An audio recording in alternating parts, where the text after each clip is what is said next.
My boyfriend proposed, then sent me an invoice for the ring. He lost it when I played his game. Me and Oliver had been dating for 3 years, and I thought everything was normal even though he was cheap about weird things. He'd calculate exactly who ate what at restaurants and make me pay for my extra sauce. He kept a spreadsheet of who paid for gas when we took turns driving. He invoiced his roommate for using too much toilet paper. But he had a good job as an accountant, and I figured he was just particular about money. We talked about marriage and looked at rings together, and he knew I liked simple gold bands, nothing fancy or expensive. My birthday was coming up, and Oliver kept hinting about a big surprise. He made reservations at the Italian place where we had our first date and told me to dress nice. I thought this was it, finally, after 3 years of dating and me dropping hints about wanting to get married. All our friends were already engaged or married, and Oliver knew I was ready. The dinner was perfect, and Oliver seemed nervous, which I thought was cute. After dessert, he got down on one knee and the whole restaurant was watching. He pulled out a ring box and gave this speech about how I made him want to be a better man, and he couldn't imagine life without me. I said yes immediately, and everyone clapped while he put the ring on my finger. It was beautiful, exactly what I'd shown him months ago, a simple gold band with a small diamond. We kissed, and the restaurant gave us free champagne, and I was crying happy tears. Then we got home, and Oliver pulled out his laptop. He said now that we were engaged, we needed to discuss finances. I thought he meant wedding budget, but he opened an Excel sheet titled Ring Reimbursement Schedule. He'd itemized the ring cost at $3,800, including tax and insurance. He'd calculated a payment plan where I'd pay him back over 12 months with 2% interest, since that's what his savings account would have earned. I laughed because obviously this was a joke, but Oliver wasn't laughing. He said engagement rings were a joint investment in our future, and I should contribute equally. He said it wasn't fair that only men had to buy rings and modern women should pay their share. He actually had articles printed out about equality in relationships. I asked if he was serious, and he said he'd already set up automatic transfers from my account starting next week. He'd need my banking information to process the payments. He said if I really loved him, I'd want to pay for half of the symbol of our commitment. When I said that wasn't how engagement rings worked, he called me a gold digger who just wanted free jewelry. The next morning, Oliver sent me an actual invoice with payment terms and late fees. He'd CC'd his mother, Helen, who replied, all saying it was smart to protect his assets. She said too many women scammed men for rings, then broke up. She shared a story about her friend's son who never got his ring back after a broken engagement. Oliver's brother Jake chimed in saying Oliver was a genius for thinking of this. His dad Robert said he wished he'd done the same with Oliver's mom's ring 30 years ago. They were all insane. I showed my friends the invoice and they thought it was a prank until Oliver started texting them about being witnesses to our financial agreement. He asked my best friend Lisa to co-sign as a guarantor in case I defaulted. He asked my sister to confirm she'd help with payments if I lost my job. He created a shared Google Calendar with payment due dates highlighted in red. He made a thermometer chart to track payment progress like we were fundraising for charity. Week 2 of being engaged, Oliver presented me with more documents. A prenup where everything would stay separate. A bill for half of all our future dates. A contract stating I'd pay him back for any gifts over $50. A spreadsheet of projected household expenses where I'd pay 60% because I used more shampoo. He calculated that I owed him $43 for the extra water my longer showers used over 3 years. He wanted back pay for every birthday gift he'd bought me. He invoiced me for gas from when he'd picked me up for dates. He even tried to charge me for emotional labor when he listened to me complain about work. That's when I decided to play his game. I created my own Excel sheet titled Girlfriend Services 2021 to 2024. I calculated 3 years of emotional support at therapist rates, physical intimacy at escort rates, cooking at personal chef rates, cleaning at housekeeper rates, event planning for every birthday and holiday at coordinator rates, personal shopping since I bought all his decent clothes, Instagram photography because I took all his profile pictures, career coaching because I helped with his resume, social management because I organized all our friend gatherings. The total came to $487,000. I sent him the invoice with net 30 payment terms and a note that the ring payment would be deducted from what he owed me. Oliver called screaming. His voice came through my phone sharp and loud enough that I held it away from my ear. He kept saying I'd made him look stupid in front of everyone by sending that ridiculous invoice. I sat on my couch and let him finish his whole speech about how I didn't understand basic relationship dynamics. When he finally stopped to breathe, I told him my payment terms were net 30, just like his. I said I expected the first payment within the month and we could deduct the ring cost he claimed I owed from the total. The line went quiet for a second before he hung up. I went back to watching TV but couldn't focus on the show. My phone buzzed with texts from Oliver saying we needed to talk in person immediately. I ignored them and made myself dinner. An hour later, someone knocked on my apartment door so hard it rattled in the frame. I looked through the peephole and saw Oliver standing there with a folder tucked under his arm. I opened the door but didn't invite him in. He pushed past me anyway and started pulling papers from the folder. He'd printed out articles from men's rights websites about women who exploited their boyfriends financially. He spread them across my coffee table like evidence at a trial. He pointed at highlighted sections about gold diggers and manipulative women. I walked to my bedroom and grabbed my own folder. I'd spent the afternoon researching financial abuse after talking to my friend who worked at a women's shelter. I laid out my articles next to his. Each one described behaviors that matched exactly what Oliver had been doing. Tracking every expense, making me justify purchases, using money to control decisions, demanding payment for normal relationship activities. Oliver picked up one article and skimmed it. His face turned red as he read the warning signs list. He dropped the papers and his whole expression changed. His eyes got watery and his voice went soft. He said he thought we were building a future together and I was destroying everything over money. He sat down on my couch without asking and put his head in his hands. I stayed standing by the Kitsmith counter. I pointed out that he made our engagement about money the second he opened that Excel sheet. I said normal people didn't invoice their partners for engagement rings. He looked up and said he was just trying to be fair and practical. I asked him if love felt like a business transaction to him. He didn't answer. My phone rang while we sat there in silence. Helen's name showed on the screen. I told Oliver weeks ago that I didn't want his mother calling me anymore after she sent me a long email about proper financial boundaries in relationships. I let it go to voicemail, but she called right back. I answered and put it on speaker so Oliver could hear. Helen started talking before I could say hello. She said I was being cruel to her son and destroying his happiness over petty concerns. She said no decent man would want to marry me if I kept acting like this. I interrupted her and said that was fine because I didn't want to marry someone who treated love like a business deal. Oliver reached for the phone, but I pulled it away. Helen kept talking about how I'd never understand the value of money because I'd never struggled. I told her that understanding money didn't mean weaponizing it against people you claim to love. I hung up before she could respond. Oliver left after that without taking his articles. I locked the door behind him and called Joyce. She picked up on the first ring and I told her everything that happened since I sent the invoice. She listened without interrupting until I finished. Then she said I could stay at her place as long as I needed while I figured things out. She'd been my best friend since college and knew Oliver's behavior had been getting worse over the past year. I told her I'd think about it, but we both knew I was going to take her up on the offer. The next morning I texted Joyce and asked if the offer still stood. She sent me her address and said to come whenever I was ready. I waited until Oliver left for work and then drove to our apartment. Joyce met me there with empty boxes and garbage bags. We packed my clothes first and then my personal items from the bathroom and bedroom. I left most of the furniture since Oliver had bought it and would probably want to calculate what I owed if I took anything. The engagement ring sat in a dish on my dresser. I picked it up and carried it to the Kitsmith. I left it on the counter next to the coffee maker where Oliver would see it first thing. I wrote a note on a sticky pad saying he could sell it to get back his investment since that's clearly all it meant to him. Joyce read the note over my shoulder and said it was perfect. We loaded everything into Joyce's car and my truck. The apartment looked empty with all my stuff gone. I'd lived there for 18 months and it felt strange to leave so quickly. Joyce locked up behind us and we drove to her place across town. She had a spare bedroom that she used for storage, but we cleared it out in an hour. I unpacked my clothes and set up my laptop on the desk. My phone buzzed constantly with texts from Oliver asking where I was. I didn't respond to any of them. By evening, I had 17 texts and 9 emails from Oliver. The messages switched back and forth between begging me to come back and threatening to sue me for breach of contract. Some emails said he loved me and made a mistake. Others included attachments with legal documents about verbal agreements and financial obligations. I forwarded everything to Joyce, who was making dinner in the Kitsmith. She came into my room and read through the messages on my phone. She looked at me and said this was completely crazy behavior. I felt relieved that someone else saw how wrong this all was. My sister Celia showed up at Joyce's apartment that weekend with wine and Chinese food. She hugged me for a long time before saying anything.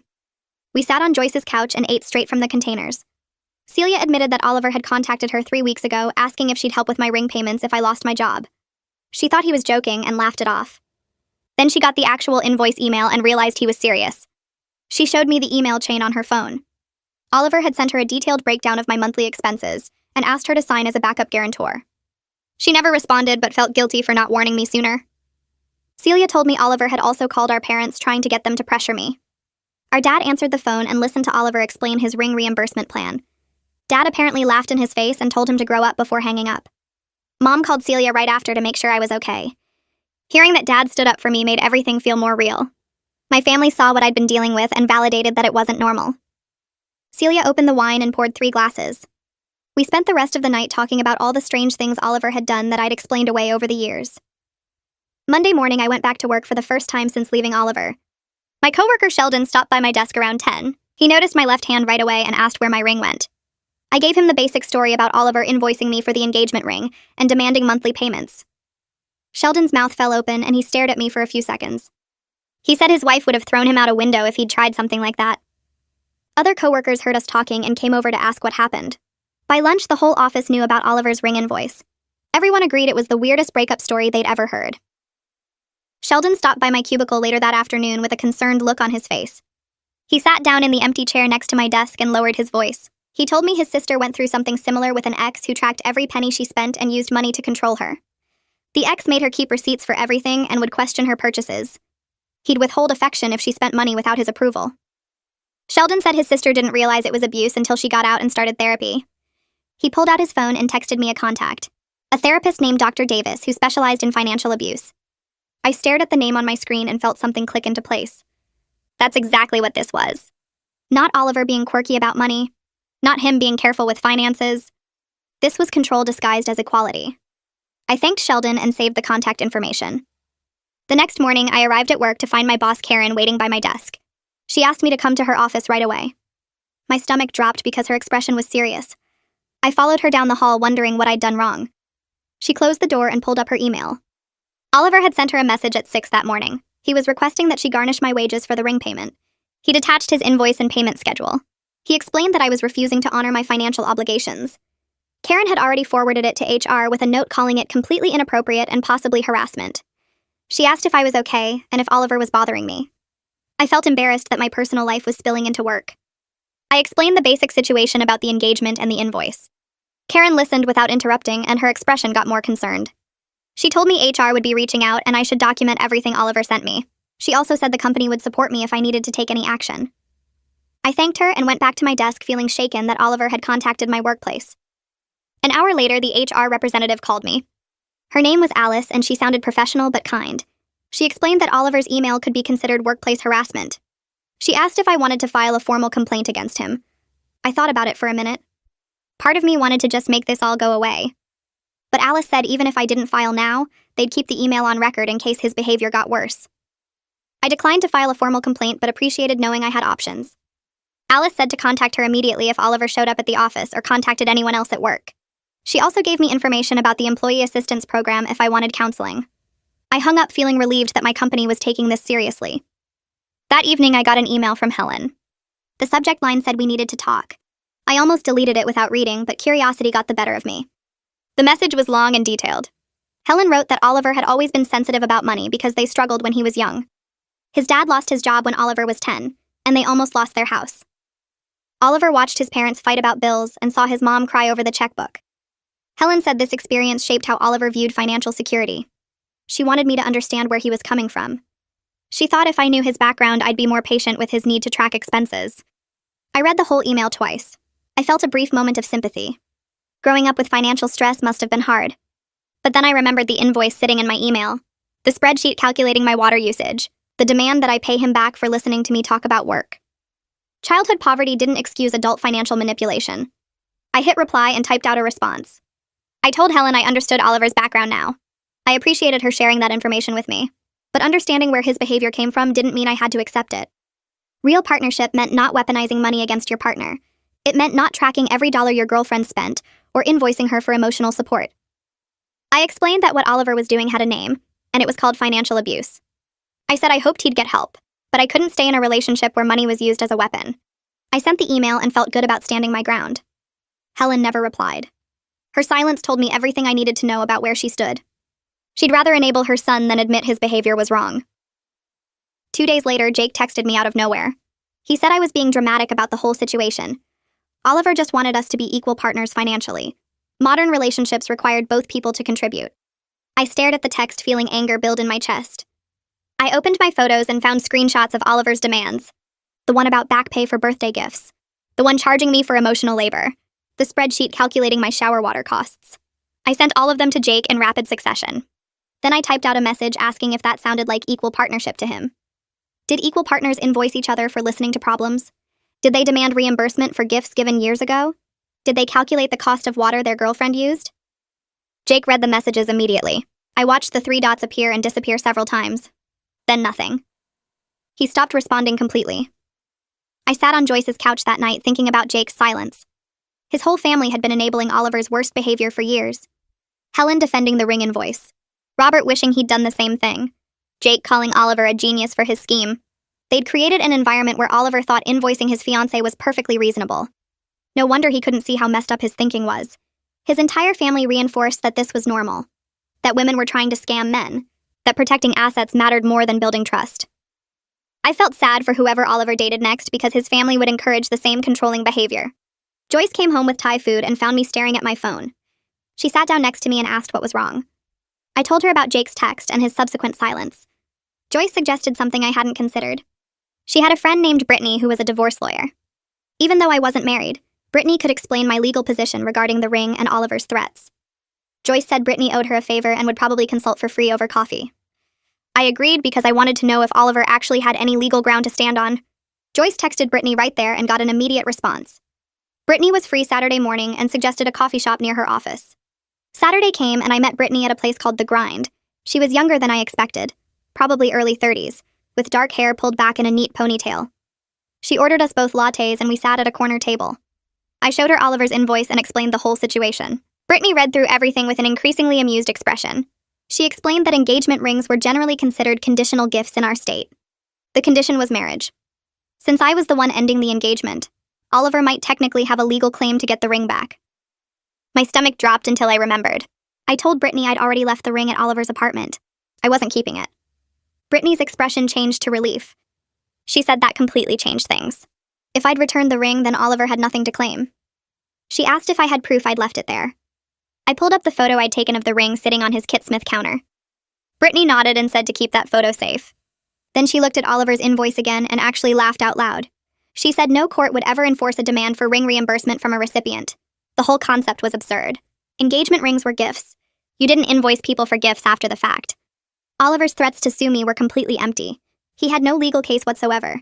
Even if he tried to file something, any judge would dismiss it immediately. Brittany said Oliver was clearly trying to intimidate me into paying him. She advised me to stop responding to his messages entirely. Block him if necessary. Don't engage with his threats or demands. The more I responded, the more he'd escalate. I felt a huge weight lift off my shoulders. Hearing from an actual lawyer that Oliver couldn't do anything made his increasingly unhinged messages seem less scary. I thanked Brittany and bought her another latte. She gave me her card and said to call if Oliver actually tried to file anything legal. She'd represent me pro bono just because the case was so ridiculous. I left the coffee shop feeling more confident than I had in weeks. That night, I watched Oliver's social media for the first time since I'd blocked his number. He posted a vague update about learning who your real friends are when times get tough. He shared an article about betrayal in relationships. He posted a quote about people showing their true colors. The comment section filled with concerned friends asking if he was okay. Several mutual friends texted me asking what happened between us. I stared at my phone for 20 minutes trying to decide what to say. Oliver was clearly setting up a narrative where I was the bad guy. He wanted everyone to think I'd wronged him somehow. I could stay quiet and let him control the story, or I could tell the truth. I opened a group chat with our closest friends and typed out a simple message. I explained that Oliver had sent me an invoice for the engagement ring, asking me to reimburse him in monthly installments with interest. I attached a screenshot of his ring reimbursement schedule.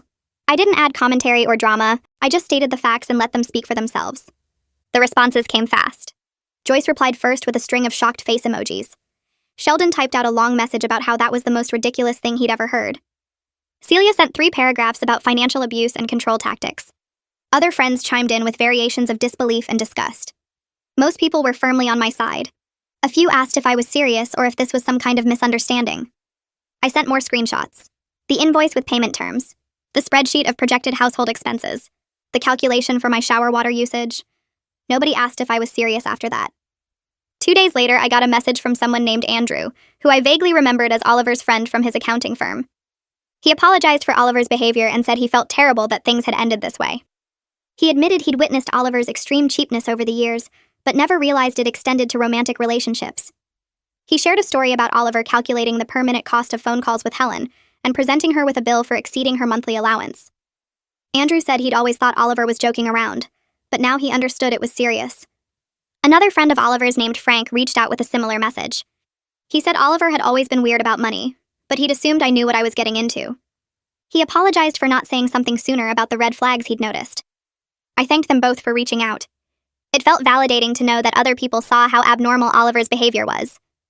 Oliver must have seen the group chat responses or heard from friends because he made his own detailed social media posts the next morning. He shared screenshots of his ring reimbursement schedule with a long caption about financial equality in modern relationships. He posted links to articles about women who kept expensive rings after broken engagements. He wrote paragraphs about how engagement rings were joint investments, and both partners should contribute equally. He included graphs showing the rising cost of diamonds, and how unfair it was that men bore the entire financial burden. The post was public and dozens of people could see it. I watched the comments roll in, and they were nothing like what Oliver expected. People called him controlling. They said his behavior was weird and concerning. They pointed out that gifts don't come with invoices. They asked if he also charged his mother for birthday presents. The comments got harsher as more people weighed in. Someone said he needed therapy. Another person said no wonder his girlfriend left him. A woman shared her own story about an ex who used money to control her and said Oliver's post gave her flashbacks. Helen jumped into the comments within an hour defending her son. She wrote my full name and called me a gold digger who never appreciated Oliver. She said I'd used him for 3 years and tried to steal an expensive ring. She claimed I was manipulating the situation to make Oliver look bad, when really I was the problem. She posted that modern women wanted equality until it came time to pay for things. Several of my friends saw Helen's comments and jumped in to defend me.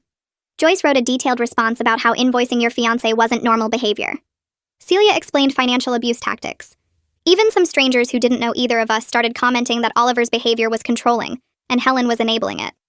One person pointed out that if Oliver thought the ring was a joint investment, then he should have discussed it before buying it, not surprised his girlfriend with an invoice after the proposal. The comment section turned into a full debate about relationship dynamics and financial control. Oliver deleted the entire post 3 hours after putting it up. I got a screenshot from Joyce within minutes. She'd captured the whole thing, including Helen's comments and all the responses. Joyce sent me a message saying we should keep the screenshots as evidence in case Oliver tried to rewrite history later. I saved everything to a folder on my laptop. I had documentation of his invoices, his emails to my boss, his social media posts, and now the public comments where his own behavior had backfired. Part of me felt bad watching Oliver's attempt to defend himself crash so spectacularly. Another part felt relieved that other people could see what I'd been dealing with. I called the therapist Sheldon had recommended and got an appointment for the following week. Her name was Dr. Smith, and she had availability on Thursday afternoon. I took a half day off work and drove to her office in a medical building downtown. The waiting room had comfortable chairs and magazines nobody read anymore. Dr. Smith came out to greet me right on time. She was probably in her 50s with gray hair and kind eyes. We sat in her office and she asked me to explain why I'd come in. I spent the entire first session just telling her about the ring invoice situation. I showed her the spreadsheets and documents Oliver had created. I explained his family's response and the escalating demands. Dr. Smith listened without interrupting and took notes on a pad. When I finished, she set down her pen and confirmed that what I'd experienced was financial abuse. She explained that Oliver had used money as a tool to control and manipulate me throughout our relationship. She helped me see that his earlier behaviors weren't just quirks or being careful with money. They were red flags I'd normalized over time because they escalated gradually. She said abusers often start small with things that seem reasonable, like splitting bills fairly. Then they slowly increase the control until their partner doesn't recognize how abnormal everything has become. I felt this weird mix of relief and sadness hearing her explain it. Relief because someone with professional training validated that I wasn't overreacting. Sadness because I'd wasted 3 years with someone who saw our relationship as a business transaction. Dr. Smith gave me homework for our next session. She asked me to track all the times Oliver had used money to control or punish me during our relationship. She wanted me to write down specific incidents with dates if I could remember them. I started the list that night sitting on Joyce's couch with my laptop. I wrote down the time Oliver made me pay him back for a birthday dinner because I'd ordered an appetizer he didn't want to split. I remembered when he charged me for gas after driving me to the emergency room for a kidney infection. I added the incident where he invoiced me for half the cost of his gym membership because I'd used a guest pass twice. The list grew longer as more memories surfaced. Oliver calculating my portion of utilities based on how many hours I spent at the apartment. Oliver making me reimburse him for groceries he'd bought that I'd eaten some of. Oliver charging me for using his Netflix account even though we watched it together. I realized there were dozens of incidents I'd dismissed as him just being careful with money. Seeing them all written out in one document made the pattern obvious. Every single one involved Oliver using money as leverage or punishment. Every single one made me feel guilty for having needs or taking up space. I'd spent 3 years walking on eggshells about money while Oliver tracked every penny I might owe him. A formal letter arrived in my mailbox at Joyce's place 2 weeks later. The return address showed a law office downtown. I opened it standing in the hallway and read through legal language demanding payment for the ring plus accumulated interest. Oliver had actually hired a lawyer to threaten small claims court. The letter claimed I owed him $3,800 plus 2% interest calculated from the date of purchase. It threatened legal action if I didn't pay within 30 days. I took photos of the letter and texted them to Brittany. She called me back within an hour and asked me to forward the actual letter to her office. She reviewed everything and called again that evening. Brittany explained that the lawyer was probably just doing what Oliver paid him to do without expecting it to go anywhere. Most lawyers would write a demand letter if a client paid them, but that didn't mean they thought the case had merit. She said the letter was full of standard threatening language designed to scare people into paying. She assured me that Oliver had no legal grounds for his claim since I'd returned the ring.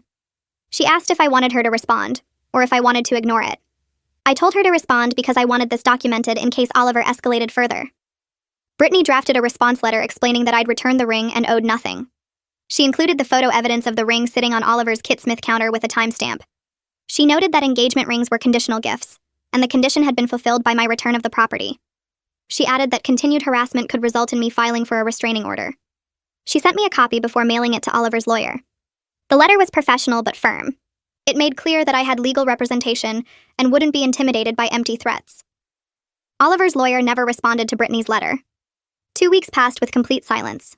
Brittany said that was typical and suggested the lawyer had probably advised Oliver to drop it. She explained that most lawyers wouldn't want to take a case this ridiculous to court where they'd definitely lose. The silence felt like a small victory. Oliver had tried to use the legal system to bully me, and it had backfired just like his social media post. My parents called the next evening asking if I wanted to come for dinner on Saturday. I hadn't told them much about what happened with Oliver, except that we'd broken up and I was staying with Joyce temporarily. When I arrived at their house, Mom had made my favorite lasagna, and Dad gave me a longer hug than usual. We sat down to eat, and there was this awkward silence until Dad finally said he was relieved I didn't marry Oliver. He admitted he'd always thought Oliver was strange about money, but assumed I knew what I was getting into since we'd been together 3 years. Mom nodded and mentioned she'd noticed Oliver never offered to help pay when they took us out to dinner.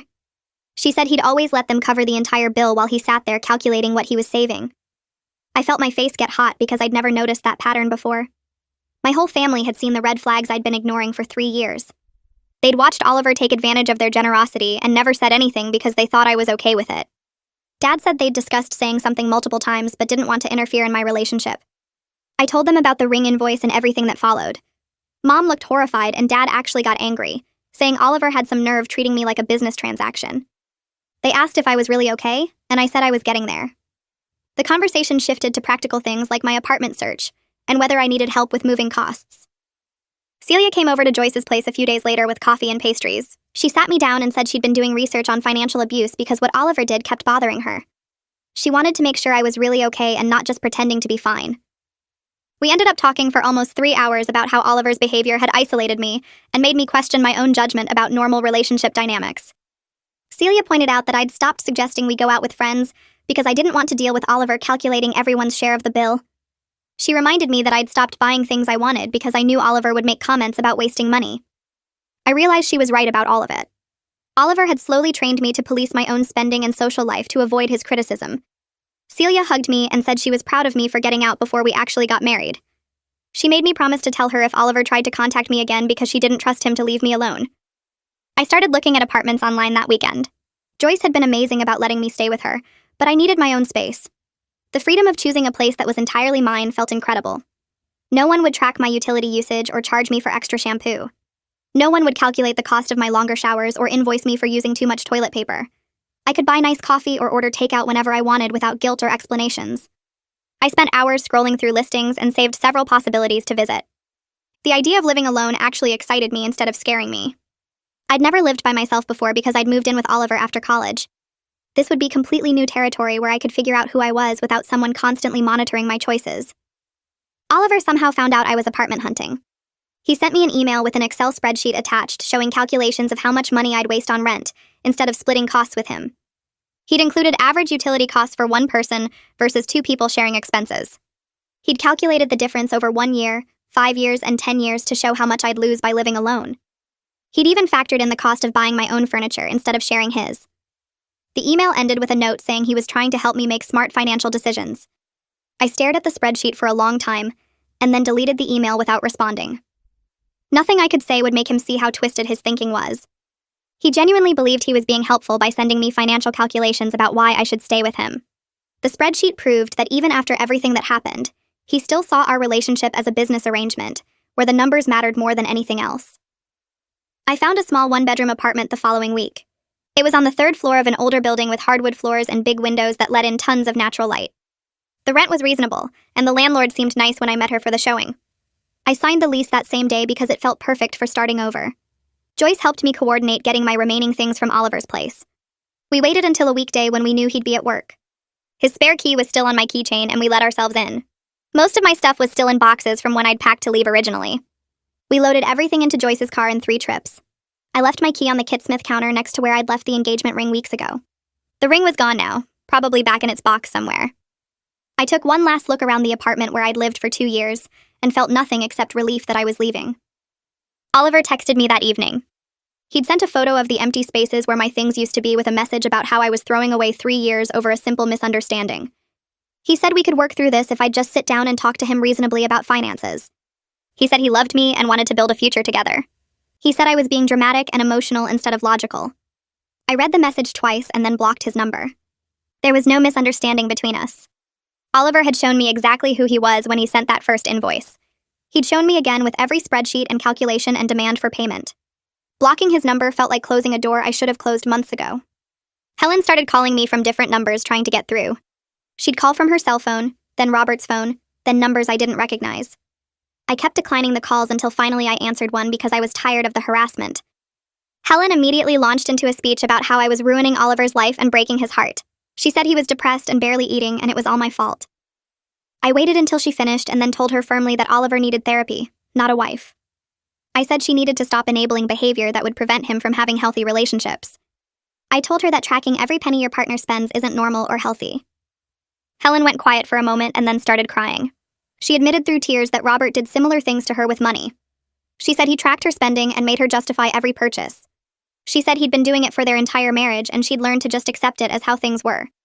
She said she thought all men were like that about money, and women just had to deal with it. I felt sad for her, but I also knew I couldn't save her from a situation she'd chosen to stay in for 30 years. I told her gently that she deserved better too, and that what Robert did wasn't normal either. She cried harder and then hung up. She didn't call back again. I focused on settling into my new apartment over the next couple weeks. I bought a coffee maker that made fancy drinks and used it every morning without calculating the cost per cup. I ordered takeout 3 times in 1 week just because I felt like it. I bought expensive shampoo and used as much as I wanted in the shower. I left lights on in empty rooms without worrying about the electric bill. Simple things that should have always been normal felt revolutionary after 3 years of Oliver's constant financial surveillance.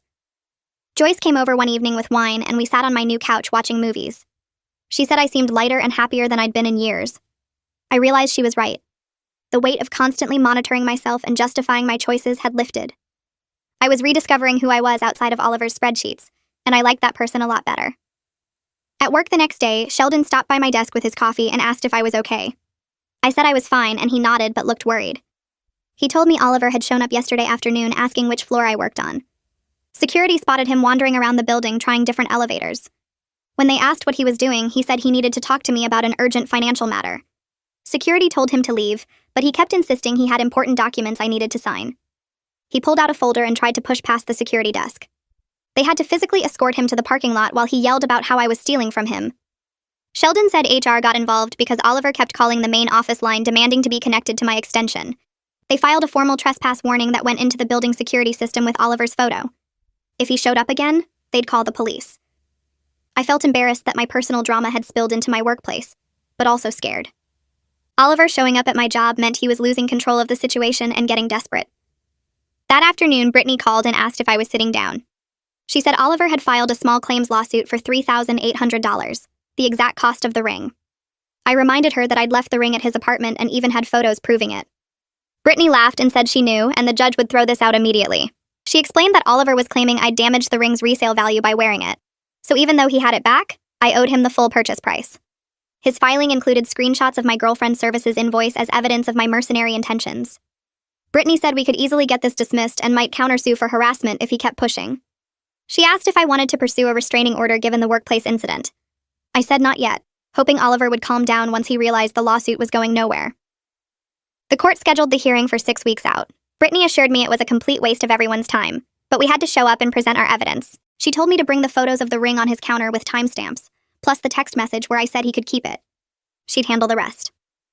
Over the next few weeks, I focused on building my actual life instead of defending myself against Oliver's nonsense. I met Joyce and some other friends for dinner at a Thai place, and nobody calculated who ordered what, or split the bill down to the penny. We just divided it equally, and everyone threw in their cards. It felt so normal and easy that I almost cried. Joyce noticed and squeezed my hand under the table. Later, she told me I seemed lighter and happier than I'd been in years. I realized she was right. Without Oliver's constant financial surveillance, I could just exist without monitoring every choice I made. I bought myself fresh flowers at the grocery store just because they were pretty. I ordered a fancy latte instead of regular coffee. I left a big tip for good service without calculating the exact percentage.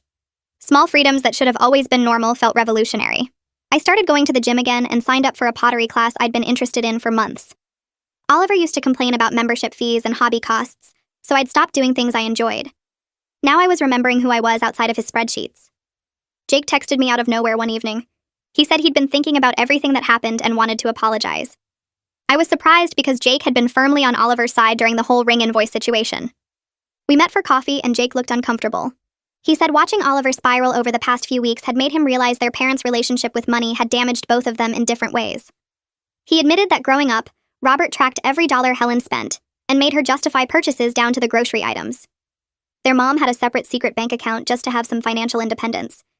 Jake said he'd normalized this behavior because it was all he knew, but seeing Oliver take it even further with me had opened his eyes. He said Oliver's behavior was wrong and he should have said something earlier instead of encouraging it. I appreciated his honesty and told him so. Jake then revealed that Oliver was in therapy now. I asked if that meant Oliver recognized his behavior was problematic. Jake shook his head and explained that Oliver was depressed about the breakup, and his therapist was helping him deal with the loss. Oliver apparently spent sessions talking about how I'd betrayed him and refused to be a financial partner. The therapist was trying to help him process his feelings, not change his thinking. I told Jake I appreciated him reaching out, but I wasn't interested in reconciliation. Oliver needed to do serious work on himself before he could have a healthy relationship with anyone. Jake agreed and said he just wanted me to know he understood why I left. The small claims hearing arrived on a Tuesday morning. I took the day off work and met Brittany at the courthouse. Oliver was already there in the hallway with 3 massive binders full of documentation. He had the original ring receipt, the insurance policy, printed articles about engagement ring ownership laws, and screenshots of text conversations where I'd admired the ring. He'd organized everything with colored tabs and page markers like he was presenting a corporate audit. The judge called our case and we filed into the small courtroom. Oliver went first and launched into a detailed presentation about the ring purchase. He explained how he'd researched the best value, compared prices at multiple jewelers, and selected a ring that matched my stated preferences. He showed the receipt with the $3,800 total highlighted. Then he explained that while he'd given me the ring as an engagement gift, I'd broken the engagement and therefore owed him reimbursement. The judge asked if he had the ring back. Oliver said yes, but claimed I'd worn it for weeks and diminished its resale value. He had a printout from a jeweler estimating the ring was now worth $3,200 due to wear. The judge looked increasingly annoyed as Oliver presented his case. When Oliver started explaining his girlfriend's services invoice as proof of my bad faith, the judge held up her hand and told him to stop. She asked me to present my evidence. I simply pulled out my phone and showed photos of the ring sitting on Oliver's Kitsmith counter. The photos had clear timestamps from the day I moved out. I showed the text message where I told him he could keep the ring since he cared more about its value than our relationship. The judge looked at the evidence for maybe 30 seconds. She dismissed Oliver's case and told him engagement rings are gifts, and he had no legal claim for reimbursement. She warned him about filing frivolous lawsuits that waste the court's time. Oliver tried to argue, but the judge cut him off and called the next case. The whole thing took under 5 minutes. Outside in the courthouse parking lot, Oliver tried to approach me. Brittany immediately stepped between us and told him to stay back. Oliver said he just wanted to talk and explain why the judge was wrong about the law. Brittany pulled out her phone and said if he didn't leave immediately, she'd file for a restraining order right now. She had documentation of his workplace harassment, his frivolous lawsuit, and his current attempt to contact me despite clear boundaries. Oliver's face went red, but he finally turned and walked away. I watched him get in his car and drive off. Something inside me relaxed. That last thread of connection between us, the part of me that still wondered if I'd been too harsh or misunderstood him, finally snapped. Oliver had shown me exactly who he was over and over. I was done making excuses. A week later, Jake sent me a text. Oliver was dating someone new already. Some woman he'd met through a dating app who apparently came from money. Jake said Oliver was already talking about being more careful this time and protecting his assets better. I felt genuinely sorry for whoever she was. She'd probably think Oliver's financial caution was responsible at first. Maybe she'd even appreciate his attention to detail and planning. But eventually she'd discover what I had, that Oliver didn't see relationships as partnerships, but as business transactions where every interaction had a price. I couldn't warn her, though. She'd have to learn about Oliver's issues on her own, just like I did. I met up with some friends from our old group a few weeks after the courthouse disaster. We grabbed coffee at this place downtown that had good pastries and outdoor seating. These were people who'd known me and Oliver as a couple for years, who'd been at dinners and parties and game nights where Oliver calculated everyone's exact portion of the bill. Sarah ordered a latte and muffin while Tom got plain coffee. Nobody mentioned splitting the check or tracking who spent what. It felt weird at first, like I was waiting for someone to pull out their phone and start a spreadsheet.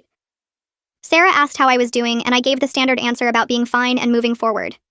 Tom interrupted and said they needed to be honest about something. He admitted they'd all been worried about me during the relationship, but nobody knew how to bring it up. Sarah agreed and said watching Oliver nickel and dime me at every restaurant made them uncomfortable, but they figured I must be okay with it, or I wouldn't stay. Another friend, Michelle, said she'd tried to hint once that Oliver's behavior seemed controlling, but I'd defended him and said he was just careful with money. They'd all talked about it in a group chat without me, trying to figure out if they should say something or mind their own business. I felt embarrassed at first, like I should have seen what they saw. But Sarah explained that when things escalate slowly over time, you normalize each new boundary crossing. The first time Oliver calculated my exact meal cost seemed quirky. By the time he was invoicing me for water usage, I'd already accepted so many smaller things that it felt like just another step. Tom said his sister went through something similar with an ex who started with small controlling behaviors and gradually ramped up to full financial abuse. The victim never sees it happening because each individual thing seems manageable compared to everything they've already accepted. We talked for 2 hours about red flags and how easy it is to make excuses for someone you love. Michelle said she wished she'd been more direct instead of hoping I'd figure it out on my own. I told them I appreciated that they cared enough to worry, even if they didn't know how to help. Having friends who validated that Oliver's behavior was actually messed up made me feel less crazy. I'd spent so long defending his quirks that hearing other people confirm he was out of line felt like permission to trust my own judgment again. My next therapy session focused on why I'd stayed with Oliver so long despite all the warning signs. The therapist asked about my childhood and how my parents handled conflict. I explained that my mom always emphasized being agreeable and not making waves. She'd tell me and Celia that good girls didn't complain or cause problems. If my dad did something that bothered my mom, she'd just adjust her own behavior instead of addressing it directly. I grew up watching her accommodate and compromise while my dad pretty much did whatever he wanted. The therapist pointed out that I'd learned early on that keeping the peace meant absorbing other people's bad behavior without pushing back. When Oliver started his financial tracking, I probably felt uncomfortable but didn't trust that discomfort enough to make it a big deal. Each time I accepted something new from him, it reinforced the pattern that my role was to be flexible and understanding. She asked what would have happened if I'd refused to pay him back for extra sauce on our third date. I admitted I'd probably worried he'd think I was difficult or high maintenance. The therapist noted that I'd prioritized Oliver's opinion of me over my own comfort and boundaries. We spent the rest of the session working on recognizing when I'm suppressing my own needs to avoid conflict. She gave me homework to practice stating boundaries in low-stakes situations, like telling a server when my order is wrong instead of just eating it anyway. Learning to trust my own judgment and set limits without guilt was going to take time, but at least now I understood why I'd tolerated Oliver's behavior for 3 years. 3 months after leaving Oliver, I woke up one Saturday and realized I hadn't thought about him in several days. My brain had stopped automatically cycling through the relationship, analyzing what went wrong or wondering if I'd overreacted. I made coffee in my quiet apartment without anyone tracking how much I used or calculating the cost per cup. I took a long shower without worrying about water bills or usage spreadsheets. I ordered takeout for dinner and didn't photograph the receipt or split it into categories. My life felt peaceful in a way it never had with Oliver, even during the good times. I'd spent 3 years in a constant low-level state of anxiety, always aware that any purchase or decision might trigger one of Oliver's financial lectures. Even when we weren't actively fighting about money, I was managing his anxieties and trying to predict what would set him off. Now I could just exist without that background stress. I went to the grocery store and bought the nice cheese without calculating cost per ounce. I replaced my worn-out shoes without justifying the expense to anyone. I met Joyce for dinner, and when she insisted on paying, I just said thank you instead of immediately planning how to pay her back. The absence of drama felt strange at first, like I was waiting for the other shoe to drop. But gradually, I adjusted to the idea that relationships didn't have to be constant negotiations and financial calculations. This was how normal people lived, without tracking every transaction or keeping score of who owed what. Joyce called me a few weeks later with an idea. Her husband, Sheldon, had a friend from work who was recently divorced and apparently very normal about money. She wanted to set us up for a casual dinner. Nothing serious, just to get me back out there. I hesitated because 3 months felt too soon, and I wasn't sure I was ready to date anyone. Joyce promised it would be low pressure, and if it was awful, I could leave any time. She said his name was Andrew, and he worked in tech support at Sheldon's company.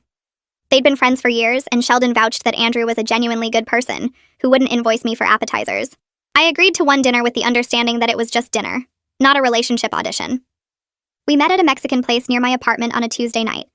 Andrew showed up on time, shook my hand, and asked what I wanted to drink. The waiter brought menus, and Andrew suggested we start with guacamole. When it arrived, he didn't photograph it or calculate how many chips each of us ate. He just ate guacamole and asked about my job. I ordered enchiladas, and he got fajitas, and when the check came, Andrew picked it up without even looking at the itemized breakdown. He paid with his card and left a 20% tip without pulling out a calculator. The whole interaction was so normal that it almost felt surreal. We talked about movies and work and our families without Andrew once mentioning budgets or expense tracking. He walked me to my car afterward and said he'd had a nice time. No mention of splitting costs or reimbursement schedules, just a regular date where someone paid for a meal without making it a financial transaction that required documentation and analysis. I wasn't ready to jump into anything serious with Andrew or anyone else. One normal dinner didn't erase 3 years of Oliver's damage or suddenly make me trust my judgment about men. But the date reminded me that Oliver's behavior was an aberration, not the standard I should expect from relationships. Most people didn't track their partner's water usage or create payment schedules for birthday gifts. Most people didn't invoice their girlfriend for emotional support or demand reimbursement for engagement rings. Andrew was just a regular person who paid for dinner without making it weird, which shouldn't have felt remarkable but did after years with Oliver. I went on a second date with Andrew the following week, and it was similarly normal. We went to a movie, and he bought the tickets without asking me to Venmo him for my half. We got popcorn, and he didn't calculate how much I ate versus how much he ate. Afterward, we grabbed ice cream and split a sundae without Andrew weighing the spoon to ensure equal distribution. Being with someone who didn't commodify every interaction felt like learning to breathe properly after years of holding my breath. I still wasn't sure if Andrew was right for me long term, but at least now I knew what normal looked like. Work called me into a meeting with my boss about 6 weeks after the courthouse incident. I thought maybe Oliver had escalated his workplace harassment again, but instead my boss offered me a promotion to senior analyst. The position came with a significant raise and more responsibility managing client accounts. She said I'd been doing excellent work, and the team respected my judgment and attention to detail. I accepted immediately, and walked out of that office feeling like I'd finally gotten something good out of the whole Oliver disaster. The promotion meant I could afford my apartment comfortably without stressing about money. I wouldn't have to track every expense or worry about unexpected costs. I had actual financial security that didn't depend on splitting everything 50-50 with someone who resented my existence. I celebrated by going to the jewelry store where Oliver had bought my engagement ring. The same salesperson recognized me and asked how wedding planning was going. I explained that we'd broken up and I was actually there to buy myself a ring. I wanted something beautiful that I chose and paid for myself, something that symbolized my commitment to my own happiness instead of someone else's approval. I picked out a simple gold band with small diamonds around it, nothing flashy but elegant and well-made. It cost more than I would have spent 6 months ago, but I had the promotion raise and I wanted this. The salesperson wrapped it up and I wore it on my right hand, as a reminder that I didn't need anyone else to validate my worth or celebrate my achievements. Celia called me the next week with a story about running into Helen at the grocery store. Our parents had been shopping and saw Helen in the produce section. Mom said Helen tried to make small talk as if nothing had happened, asking about me and Celia and acting like we were all still one big happy family. My dad apparently wasn't having it. He told Helen directly that what Oliver did to me was financial abuse, and no amount of pretending otherwise would change that fact. Helen got defensive and said Oliver was just trying to protect himself from gold diggers. My dad responded that calling your fiancé a gold digger for not wanting to be invoiced for an engagement ring showed exactly what kind of person Oliver was. Helen left her shopping cart right there in the produce section and walked out of the store. Mom felt a little bad about the confrontation, but Dad said someone needed to tell Helen the truth since she'd clearly never heard it before. Celia thought the whole thing was hilarious, and wished she'd been there to see Helen's face. I felt grateful that my dad was willing to defend me even in awkward grocery store encounters. He could have just made polite small talk and avoided conflict, but instead he stood up for me and made sure Helen knew that her son's behavior wasn't acceptable. Having family who validated my reality instead of pressuring me to make peace with Oliver made all the difference. I thought about how different everything might have been if my family had reacted like Oliver's did. If my parents had told me to be more understanding, or suggested I was overreacting to normal financial planning. If Celia had sided with Oliver and said I should appreciate his fiscal responsibility. If they'd all pressured me to pay the invoice and work things out because breaking up over money seemed petty. I probably would have stayed longer, convinced myself that I was the problem, maybe even married him. Having people who validate your reality is crucial when someone's been gaslighting you about what's normal. Oliver had his entire family backing him up, telling him he was smart and protective and justified in his demands. That kind of reinforcement made him more confident in his delusions and more aggressive in pursuing them. Meanwhile, I had people telling me the truth, that his behavior was abusive and I deserved better. My therapist said that's often the difference between people who escape bad relationships and people who stay trapped in them. External validation helps you trust your own perceptions when someone's actively working to undermine them. I felt incredibly lucky that my family saw Oliver clearly and weren't afraid to say so, even when it meant awkward grocery store confrontations with his mother. 6 months after moving out, I was genuinely thriving. Work was going well, and I'd gotten positive feedback on several major projects. My apartment felt like home instead of temporary housing. I'd built up a group of friends who got together regularly for dinners and game nights where nobody calculated exact portions or kept running tabs. Joyce and Sheldon had me over frequently, and I'd started hosting people at my place too. I was seeing Andrew casually.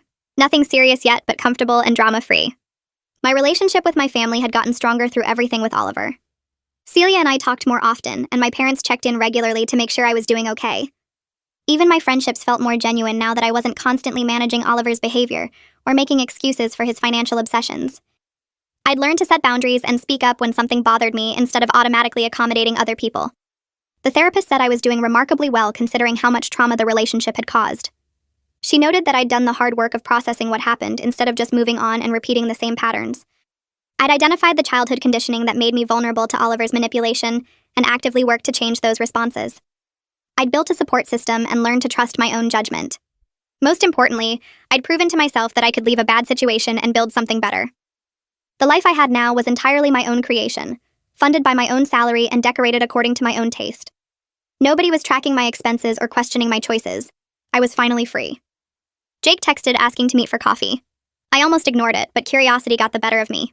We met at the same place where I'd had coffee with Sarah and Tom. Jake ordered and paid for both our drinks without mentioning it, which I appreciated. He said he wanted to update me on Oliver since they were still brothers, and he figured I might want to know. Oliver was engaged again after just 5 months. The new woman was named something generic that I immediately forgot. Jake said she came from family money, old money that Oliver had definitely noticed. He'd moved fast with this relationship, going from first date to engagement in under 4 months. Jake thought the family money was why Oliver proposed so quickly. He wanted to lock her down before she realized what she was getting into. I asked if Oliver had sent her a ring invoice yet. Jake laughed and said not as far as he knew, but the relationship was still new. He figured Oliver had learned to hide his financial controlling behavior better in the beginning. The invoices and spreadsheets would probably come out after the wedding when she was more committed. Jake felt bad for whoever this woman was, but didn't know her well enough to warn her. Oliver had apparently told his family that I was financially irresponsible, and he'd found someone who understood the value of money. Jake wanted me to know that he didn't believe Oliver's version of events and thought his brother needed serious therapy. I appreciated Jake reaching out, but told him I didn't want updates about Oliver anymore. That chapter of my life was closed, and I didn't need to know who he was manipulating next. Jake understood and said he just wanted to make sure I knew the truth about what Oliver was saying. We finished our coffee and went our separate ways. I drove home feeling nothing about Oliver's engagement except maybe pity for his new victim. 3 weeks after coffee with Jake, I ran into him at the grocery store near his place. He waved and came over with his cart half full of frozen dinners and energy drinks. He said he'd been meaning to text me, but wasn't sure if I wanted to hear more about Oliver's situation. I told him I appreciated the thought, but I was genuinely okay with whatever Oliver was doing now. Jake nodded and said that was probably healthier than staying invested in his brother's mess. He mentioned that Oliver had been posting engagement photos with his new girlfriend all over social media, the kind where they're both staring at the ring instead of the camera. Jake said the woman looked happy in the photos, but he couldn't shake the feeling that she had no idea what she was getting into with Oliver's money issues. I thanked Jake for looking out for me back when everything fell apart, and he said he wished he'd spoken up sooner about how weird Oliver's behavior had gotten. We said goodbye and went our separate ways through the produce section. I got home and unpacked my groceries without thinking about Oliver once, which felt like progress. The next day at work, I realized I'd gone almost 2 full weeks without checking if Oliver had blocked me on social media or posted anything about me. My therapist had told me that indifference was the final stage of moving on, better than anger or sadness because it meant he truly didn't matter anymore. Brittany texted me the following Saturday asking if I wanted to come to a dinner party at her place. She said it would be casual with good food and interesting people, mostly women she knew from various parts of her life. I almost said no because I still wasn't great at social situations after spending 3 years with Oliver isolating me from friends, but something made me say yes. Brittany lived in a renovated warehouse loft downtown with exposed brick and huge windows. When I arrived, there were already 6 other women there, all around my age, drinking wine and laughing in the Kitsmith. Brittany introduced me around, and I immediately felt comfortable in a way I hadn't expected. We ate pasta and salad around her big dining table, and the conversation flowed naturally from jobs to travel to dating horror stories. That's when I realized every woman at the table had left a financially controlling relationship. One woman named Sarah talked about her ex who made her submit itemized receipts for every purchase over $10. Another woman named Michelle described how her ex-husband had hidden money in accounts she didn't know about, while claiming they couldn't afford basic necessities. A third woman named Jennifer laughed about her ex-boyfriend who charged her rent to stay in his apartment, but wouldn't let her have a key or put her name on anything. I shared the ring invoice story and everyone groaned in recognition, not shock. They all had their own versions of men who used money as a weapon to control and diminish them. We spent hours trading stories that ranged from absurd to heartbreaking, finding comfort in knowing we weren't alone or crazy for leaving. Sarah said her ex had convinced her she was bad with money when really he was just manipulating the numbers to keep her dependent. Michelle said it took her 2 years after the divorce to stop feeling guilty every time she bought something nice for herself. Jennifer said she still sometimes caught herself calculating if she could afford basic groceries, even though she made good money now. Brittany raised her glass and said we were all survivors of financial abuse and that deserved celebrating. We clinked glasses and I felt genuinely happy for the first time in months, surrounded by women who understood exactly what I'd been through without needing lengthy explanations. The calendar notification on my phone showed it had been exactly 1 year since Oliver proposed at the Italian restaurant. I was sitting in my apartment drinking coffee and reading on a Sunday morning, the kind of peaceful routine I'd built for myself over the past 12 months. My life looked completely different now in ways I couldn't have imagined that night when Oliver pulled out his ring reimbursement spreadsheet. I had my own place that I'd decorated exactly how I wanted without anyone questioning my choices or tracking my expenses. I had friends who genuinely cared about me without keeping score of favors owed. I had a job I was good at where my boss respected my work and didn't have to deal with my ex trying to garnish my wages. I had a therapist who helped me understand how I'd ended up accepting Oliver's behavior for so long and how to avoid similar patterns in the future. Most importantly, I had myself back in a way I hadn't realized I'd lost during those 3 years with Oliver. I could buy expensive coffee without guilt, take long showers without worrying about water bills, order takeout without calculating my share down to the penny. Simple things that should have always been normal felt revolutionary after years of financial surveillance. I thought about Oliver sometimes, but without anger or sadness, just a distant awareness that he existed somewhere living his life. Jake had stopped updating me entirely, which I appreciated because I truly didn't need to know. The ring sat in a box somewhere in Oliver's apartment, or maybe he'd sold it to recoup his investment like he'd always wanted. I'd learned that love shouldn't come with invoices or payment plans or spreadsheets tracking who owed what. The right person wouldn't make me feel like caring about them was a financial transaction requiring reimbursement. I finished my coffee and opened my laptop to look at vacation destinations I could actually afford now that I wasn't paying off imaginary relationship debts. My calendar was clear, my bank account was mine alone, and my future was built on my own values instead of someone else's twisted version of equality. The ring invoice had been the best gift Oliver ever gave me because it showed me exactly who he was before I made the mistake of marrying him.